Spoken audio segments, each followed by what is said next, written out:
Assalamualaikum warahmatullahi wabarakatuh.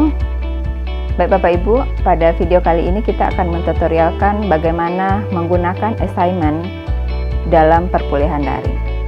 Assignment ini bisa kita gunakan untuk pengiriman tugas, pelaporan kemajuan aktivitas mahasiswa per minggu, juga bisa kita gunakan untuk pengiriman UTS dan UAS jika memang format ujiannya itu berupa esai. Bagaimana mengoptimalkan assignment ini untuk berbagai aktivitas mahasiswa? Mari kita simak video berikut ini. Oke Bapak Ibu, setelah itu mari kita baca kembali dengan hati-hati redaksi pada bagian materi ini. Kira-kira ruang apa yang mereka butuhkan untuk melakukan aktivitas tertentu. Ini tadi mengenai konsep, kemudian mengenai video. Tindak lanjut dari video adalah mereka mencari 5 artikel relevan dari pemahamannya terhadap video ini, kemudian mereka melakukan review dan menuliskannya. Jadi kalau mereka menuliskannya, tentu kita sediakan bagi mahasiswa tempat pengiriman hasil review mereka tersebut. Tempat menuliskan hasil review itu kita fasilitasi dengan assignment. Caranya klik Add an Activity or Resource, pilih Assignment, pilih Add, akan muncul seperti ini. Jadi di assignment name-nya bisa kita tuliskan Review Artikel Konsep Dasar e-learning. Description-nya apa instruksi yang kita berikan untuk mereka melakukan ini.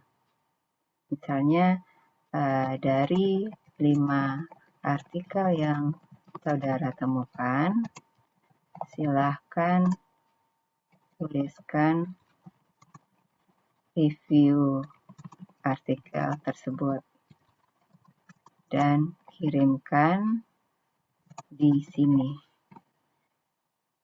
Apakah Bapak Ibu memiliki aturan misalnya minimal berapa kata yang harus mereka tuliskan? Itu informasinya dituliskan di sini.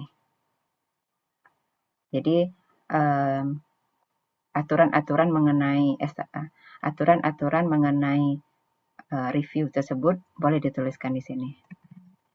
Ditambahkan di sini aturan-aturan lainnya terkait dengan tugas yang mereka lakukan. Setelah itu kotak ini bisa Bapak Ibu klik jika Bapak Ibu ingin instruksi ini muncul di halaman utama perkuliahan. Kalau saya memilih untuk tidak mengklik, ini untuk mengirimkan file. Jadi jika kita ingin melampirkan file tertentu terkait dengan tugas yang mereka lakukan, itu uploadnya di sini ya Bapak Ibu. Lanjut dengan availability. Mulai dari kapan mereka kita izinkan untuk mengirimkan tugas. Silahkan pilih di sini tanggalnya sesuaikan dengan waktu perkuliahan. Kemudian due date-nya sampai kapan mereka diberikan waktu. Ya, deadline-nya kapan. Sedangkan cut off date-nya itu semacam masa tenggang atau masa perpanjangan setelah deadline berlangsung. Ini boleh di checklist, boleh tidak. Kemudian ada remind me to grade. Selanjutnya ada remind me to grade by.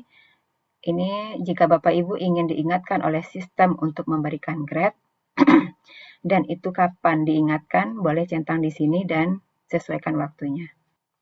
Always show description, sebaiknya ini diklik agar deskripsi waktu kapan diizinkan, kapan batas waktu, dan kapan nilai diberikan, bisa mahasiswa lihat, sebaiknya klik Always Show Description.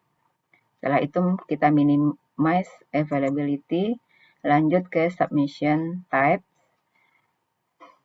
Ada 2 jenis tipe submission di sini. Pertama, mereka bisa mengetik secara online. Yang kedua, mereka mengirimkan file. Jadi Bapak Ibu boleh pilih salah satunya, juga boleh keduanya. Kalau online text, mereka akan menuliskan langsung di halaman LMS. Atau juga mereka bisa mengcopy dari dokumen ketikan mereka ke online text-nya nanti pada saat mengirimkan tugas. Atau mereka mengirimkan file dari ketikan mereka tersebut. Apakah Bapak Ibu menentukan jumlah kata minimal? Kalau iya, silakan klik enable dan tulis batas katanya. Jika tidak, boleh dihilangkan ya Bapak Ibu. Ini tergantung kebutuhan saja. Kemudian jika kita mencek list file submission, ini akan aktif berapa file yang kita izinkan untuk mahasiswa mengirimkan tugas ke kita. Jika Bapak Ibu menginginkan satu tugas saja, ini perhitungannya per mahasiswa, pilih angka 1. Jika 2, silakan pilih 2. Ini juga tergantung kebutuhan ya Bapak Ibu. Kemudian berapa batas upload minimal dari file yang si mahasiswa kirimkan. Nah, apakah 5 MB atau seperti apa? Apakah Bapak Ibu pilih yang tertinggi? Silakan pilih sesuai kebutuhan. Kemudian accepted file types. Coba Bapak Ibu klik choose. Ini akan kita akan ditanya mengenai format file apa saja yang akan kita terima pada saat si mahasiswa mengirimkan tugas. Ya.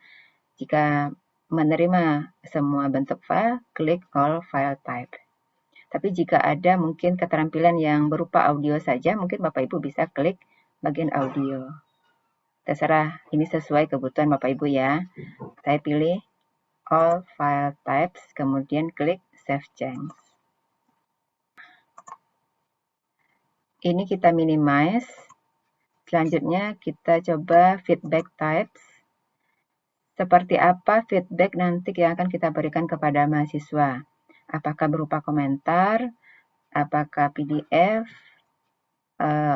offline grading worksheet, atau berupa file. Ini boleh Bapak Ibu. Mungkin file yang dikirimkan oleh mahasiswa ingin Bapak Ibu koreksi, dicoret, atau ditulis komentar, kemudian file tersebut dikirimkan kembali, berarti ini harus diaktifkan ya Bapak Ibu. Apakah ada comment inline? Jika iya, pilih yes. Ya. Minimize feedback type, kita ke submission setting. Apakah si mahasiswa mengklik submission button? Sebaiknya iya. Setelah mahasiswa mengirimkan tugas, apakah mereka menerima pernyataan submission? Ya atau tidak, ini pemberitahuan kepada mahasiswa. Kemudian, itu saja ya Bapak Ibu. Kemudian berikutnya, attempt reopen. Ini semacam fleksibilitas kepada mahasiswa, apakah mereka diberikan kesempatan mengirimkan kembali setelah waktu batas mengirimkan tugas habis. Jika tidak, pilih never. Kalau tidak ada penggrupan, ini skip ya. Kemudian notifikasi, apakah si mahasiswa akan diinformasikan mengenai nilainya? Jika ya, pilih ya. Jika tidak, tidak usah. Ini sesuai ya manajemen waktu kita nanti ya Bapak Ibu terkait dengan penilaian tugas.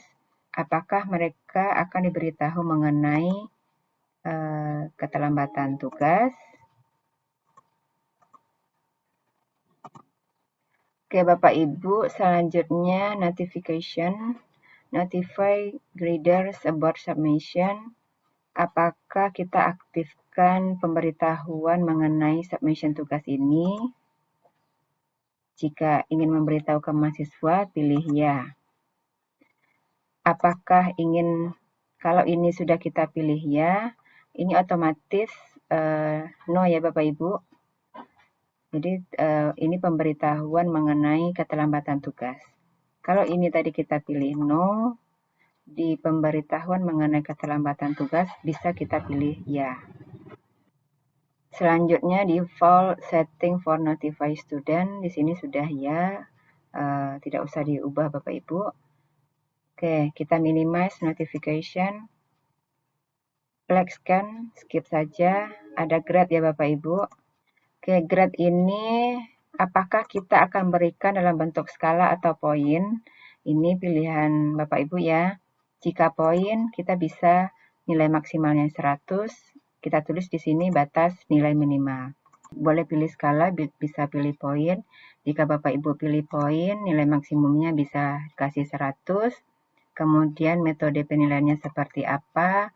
Apakah penilaian langsung secara sederhana, panduan panduan penanda, kemudian rubrik ya. Mungkin karena ini tugas mingguan, silakan pilih simple direct grading. Ini tidak bisa diakses. Tuliskan berapa batas minimal dari tugas tersebut. Apakah ada nilai batas atau tidak, silakan Bapak Ibu isi.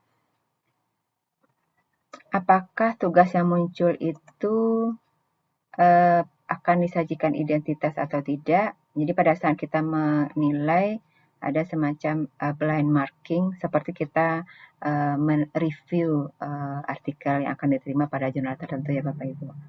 Jika tidak, pilih no. Jika ingin blind marking, silakan pilih ya. Kemudian ada hide grader identify from student. Tidak usah kita sembunyikan ya Bapak Ibu, identitas kelasnya.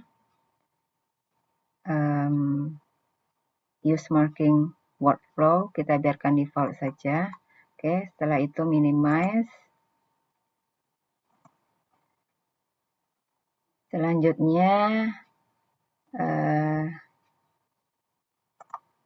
kita minimize grade dan save. Pengaturan lainnya di skip saja ya Bapak Ibu. Kemudian kita klik save and return to course.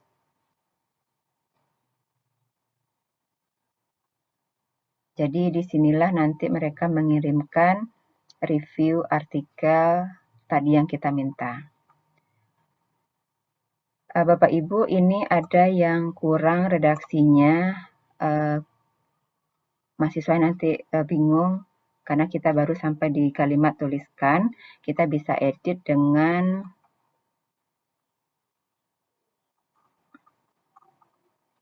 klik edit section. Di sini. Kemudian lakukan review terhadap artikel tersebut dan tuliskanlah. Hasil review artikel dapat dikirimkan pada pengiriman tugas review artikel.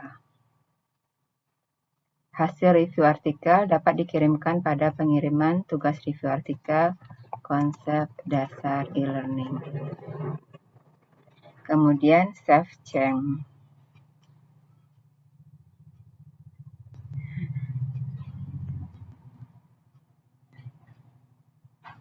Ini Bapak Ibu, jadi pada saat kita menuliskan kata yang sama dengan ruang untuk mengirimkan tugas, jadi mahasiswa pada saat klik ini, dia langsung dihantarkan kepada ruang ini Bapak Ibu, ruang yang review artikel konsep dasar e-learning.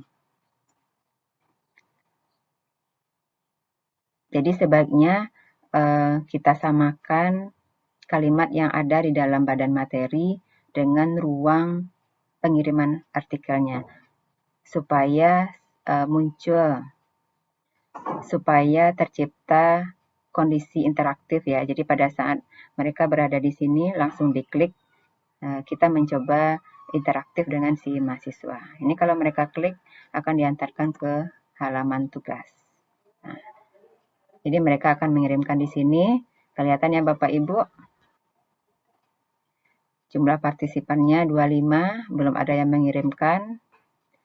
Yang berupa submitted juga tidak, yang membutuhkan penilaian juga belum ada, batas tugas dan waktu yang mereka butuhkan untuk menuliskan tugas ini. Oke, kalau memberikan penilaian, klik grade nanti ya Bapak Ibu. Oke, kita kembali ke halaman utama perkuliahan. Itu baru semacam aktivitas yang dilakukan secara individu oleh mahasiswa. Kita juga bisa menciptakan interaksi kolaborasi antara mahasiswa dengan mahasiswa lain dengan meminta mereka berdiskusi. Demikianlah video tutorial kali ini bagaimana mengoptimalkan assignment dalam suatu kali pertemuan. Assalamualaikum warahmatullahi wabarakatuh.